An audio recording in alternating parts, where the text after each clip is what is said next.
Once I've done that, I can move on to these steps here. So we have this check address button, and what the check address button does is it makes sure that the addresses are going to be verified with ASIC. So we find that 99% of errors that do come back from ASIC are because there's something wrong in the address. So if we click on check address here, it's going to go back through the interview and it's just going to make sure that the addresses are fine. So this has come back as all fine. There's nice green ticks there.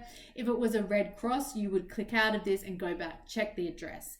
If you are still dead set certain that that is the correct address, you can still proceed, but it's just a warning to say there's something not quite right. It could be a new address. It's not to say that the registration won't be successful.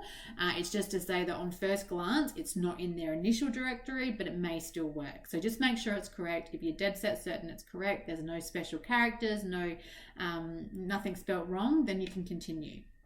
The next step is, once we've validated our address, is we're going to click Make Payment to ASIC. Make Payment to ASIC here is going to take us away from the Lightyear Docs environment. It's then going to take us over to the ASIC payment gateway. So we need to leave the page. We then go over to the payment gateway with ASIC. So we don't take this payment. This is direct to ASIC. So I'm going to use a test credit card here.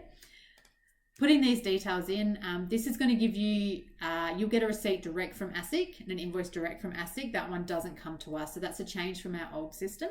It's then come back and said my payment's successful. I've got a receipt number, and it's taken me back to my My Documents page where all of my documents would be listed. So this is that test company 2 that we just did together then. My ASIC payment is paid. So if there were any errors in my payment, I could come back up. It would say not paid, and I'd have an option here to repay. Say I'll put the CCV or something in wrong.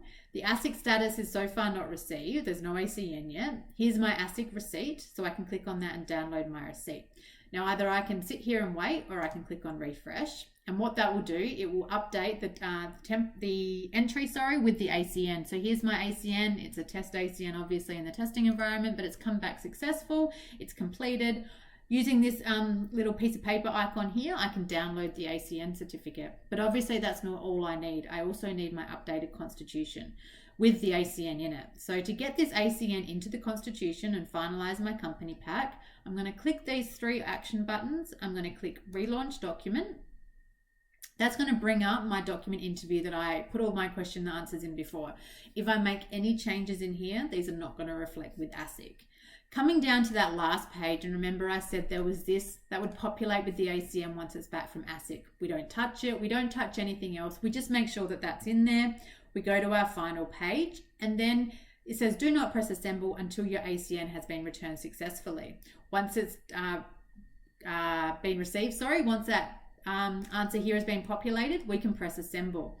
Now what it's going to do in the background is it's going to assemble the document as a PDF, which we can then send for electronic signing, or we can download. Now if you did notice across the top here, just while that's assembling, we have got this preview document. So you can use that button at any time. That will open a new tab, and you can actually see the document being built out as you go. So that's a feature in all of our documents. It just means that you can have a check of it. You can make sure everything looks right. There's no code, and it's all coming together nicely. So at the end, everything looks perfect.